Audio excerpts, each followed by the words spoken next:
If I asked you to picture a child pirate, what comes to mind? Probably images, like the one behind me, of cute kids playing dress-up. But for many children living in Somalia, piracy isn't something that exists in the land of make-believe, but rather poverty and insecurity on shore has made it part of their daily life. Many young Somalis are now involved in modern-day piracy, with an estimated 1 in 3 people apprehended for piracy off the coast of Somalia believed to be under the age of 18. And it's not just at sea that children are becoming involved in piracy networks, as they also take on land-based roles, with girls regularly being trafficked as prostitutes into piracy networks, and both boys and girls acting as guards and cooks for hostages on shore while ransom negotiations take place. Yet despite this, there is little research into the involvement of children in maritime piracy.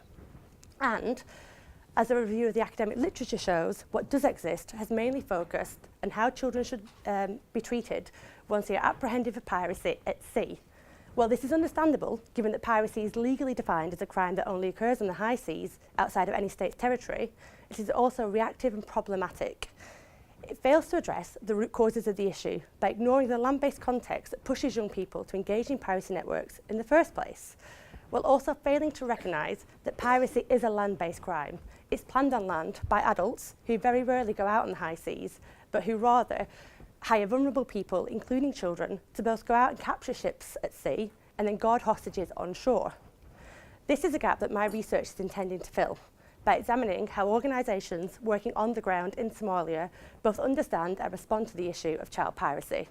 Since December, I have been conducting interviews with organisations such as Save the Children and the United Nations, who plan and run programmes aimed at keeping vulnerable people, especially young people, out of piracy networks, regardless of the roles that those young people may play. The hope is that by examining the issue of child piracy from the perspectives of these actors, we'll get a better insight into both a land-based context that pushes young people to engage in piracy, and also the roles that these young people may play, not just at sea, but also on land.